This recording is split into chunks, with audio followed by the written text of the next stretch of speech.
Caleb Whitmore didn't have time for disasters. But today, disaster found him. He had just stepped out of the small grocery store, balancing 2 paper bags in his arms, when a startled yelp caught his attention.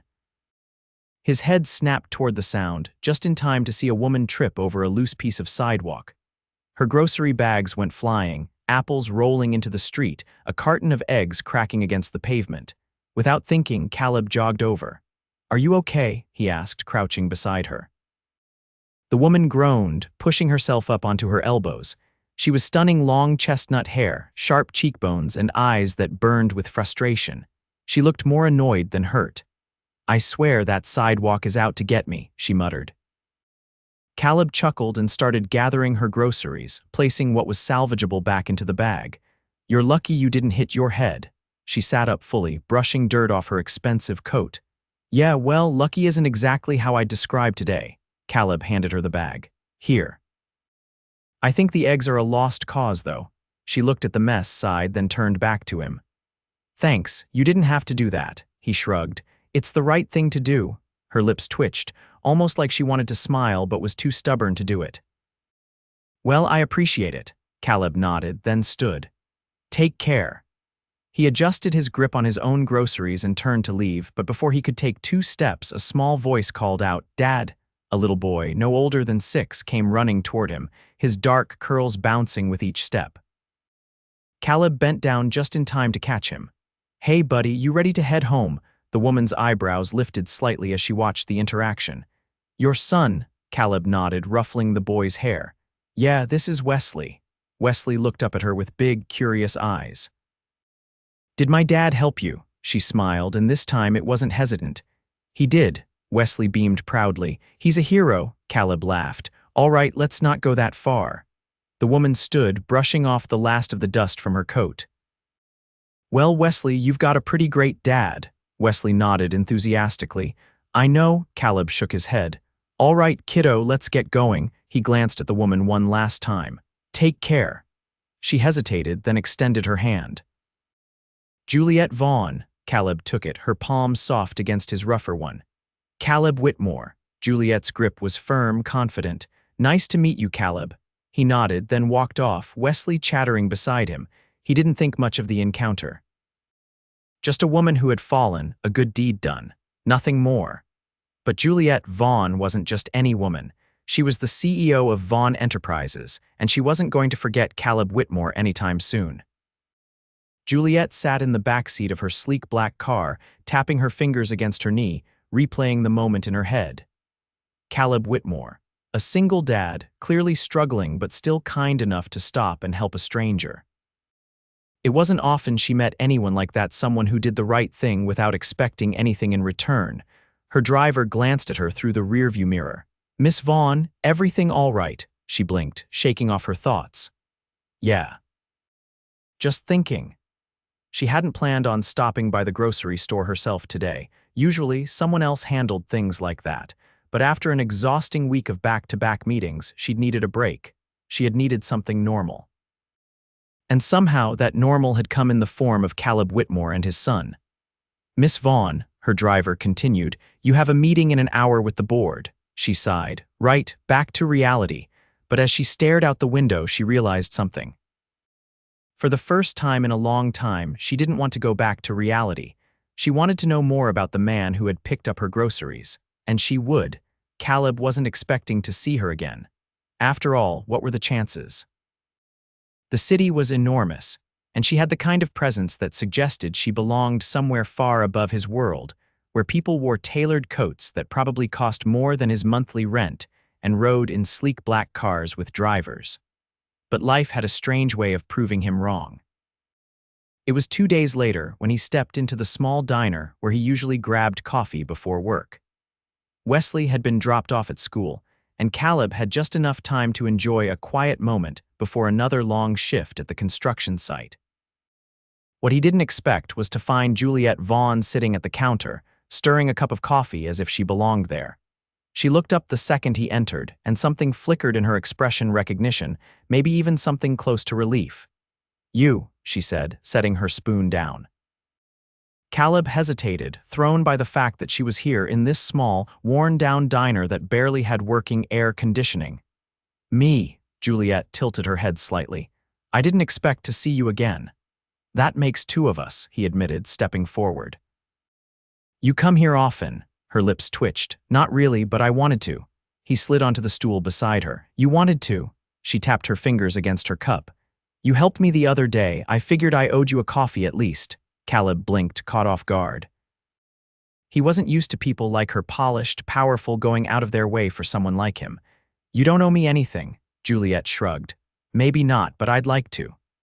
The waitress, an older woman who had been serving Caleb for years, approached with a knowing glance. The usual, he nodded. Yeah, thanks, Linda. Juliette arched a brow. So you're a regular, he chuckled. Something like that. Linda set his coffee down and Juliette watched as he wrapped his hands around the chipped mug.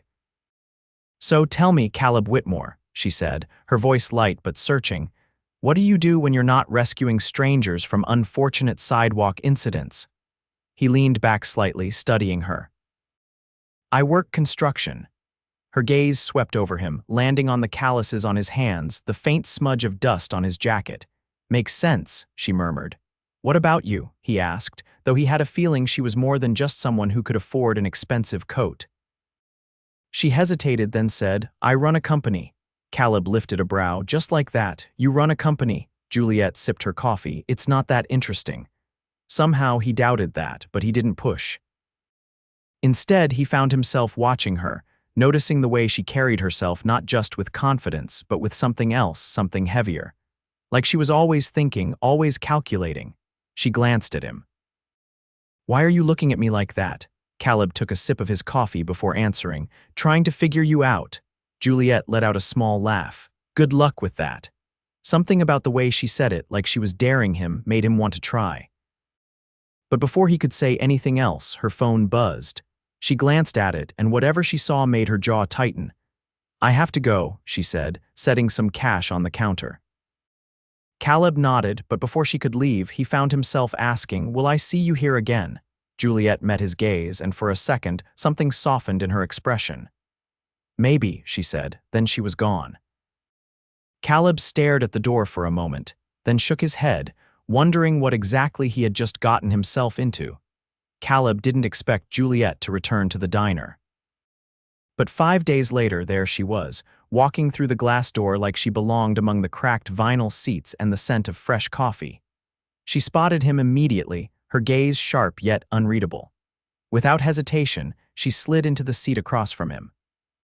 You're back, Caleb noted, setting his coffee down. Juliette rested her elbows on the table, lacing her fingers together. I told you maybe. He leaned back slightly, studying her. And yet here you are, she exhaled, glancing around. I needed a break. That caught his interest. She never seemed like the type to allow herself a reprieve, not with the way she held herself, like she carried the weight of a world he couldn't see. Rough day, Caleb asked. Juliette let out a short laugh, though there was no humor in it. That's one way to put it. He motioned for Linda to bring another coffee, then focused back on her. Want to talk about it? She hesitated, as if deciding whether she wanted to let him into whatever storm had followed her here. Then, after a beat, she said, Have you ever had to prove yourself to people who don't think you belong? Caleb frowned slightly. I think everyone has. Juliette tilted her head, considering him. Yeah, but when you're a woman in a world run by men, it's different.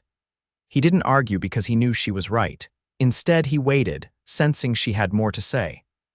My father built Vaughn Enterprises from the ground up, she continued, drumming her fingers against the table. When he passed, everyone assumed someone else would take over, that I'd step aside and let one of his trusted men run things. But you didn't, Caleb guessed, Juliette's lips pressed into a thin line. No. I fought for what was mine.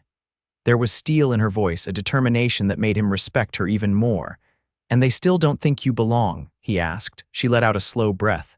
Some do, some don't, but every decision I make is scrutinized, every mistake magnified. Caleb nodded. Sounds exhausting. She met his gaze. It is. Linda arrived with the coffee, setting it down in front of Juliette. She murmured a thank you before wrapping her hands around the warm mug. So, Caleb said after a moment, why come here? Juliette tapped her nails lightly against the ceramic. Because here, no one cares about Vaughn Enterprises. No one's watching my every move, waiting for me to fail. For the first time since she sat down, her shoulders relaxed slightly.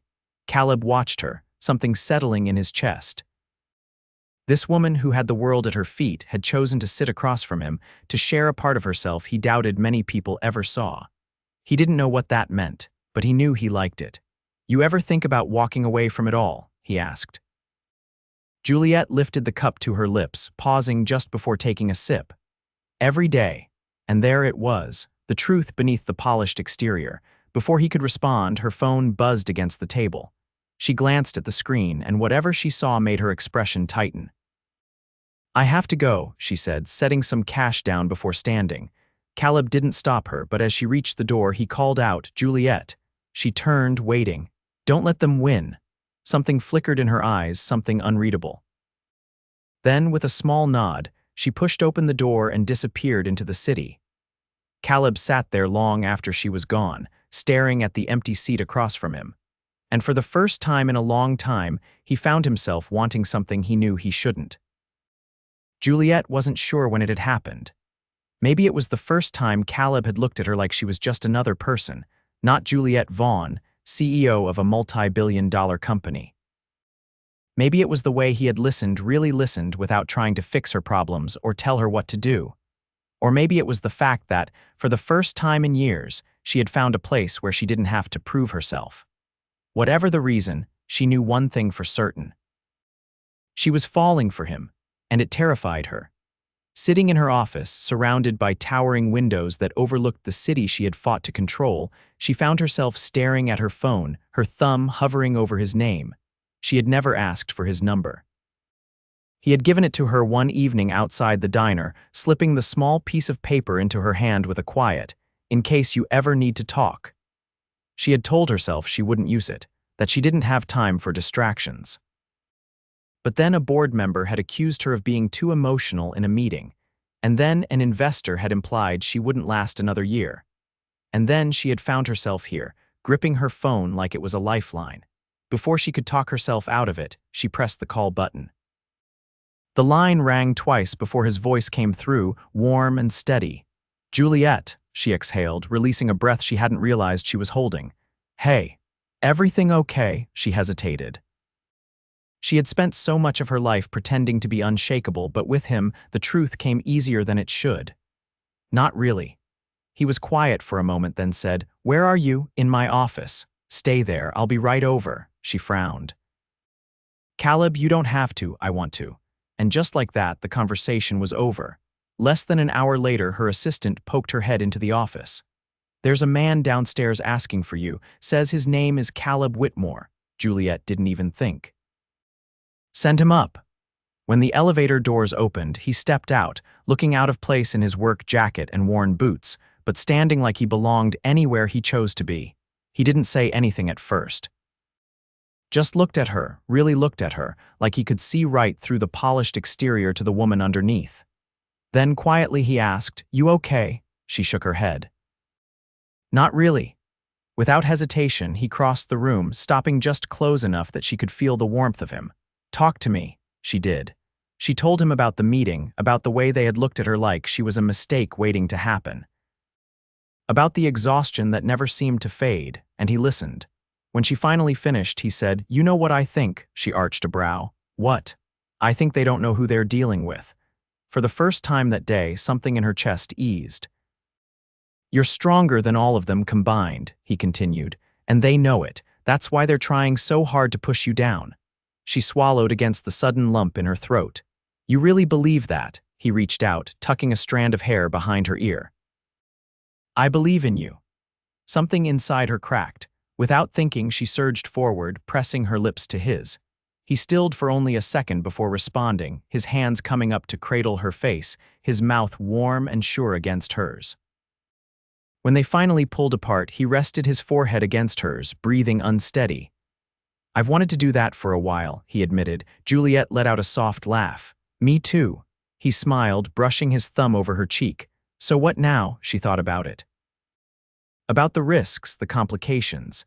And then she thought about the way he made her feel like she wasn't alone, like she didn't have to fight every battle by herself. "I don't know," she admitted, "but I want to find out." His gaze softened. "Me too." For the first time in a long time, she wasn't afraid of what came next, because for the first time she wasn't facing it alone. Juliette didn't think she had ever been this reckless. Kissing Caleb in her office, letting him into a world she had spent years guarding, it should have terrified her. Instead, it felt like the first real thing she had done in ages. But reality didn't wait for stolen moments. The next morning, she sat at the head of the Vaughn Enterprises boardroom table, her expression carefully neutral as the senior members droned on about quarterly projections. "And the investors are looking for more aggressive expansion," one of them said, adjusting his cufflinks. "They want reassurance that you're committed to growth." Juliette leaned back in her chair, fingers tapping against the polished wood. "I've spent years proving my commitment. What exactly do they think I'm doing here?" A few of the men exchanged glances. One of them, a graying executive who had been with the company since her father's reign, gave her a tight smile. "They just want to be sure you're focused on the business, Juliette."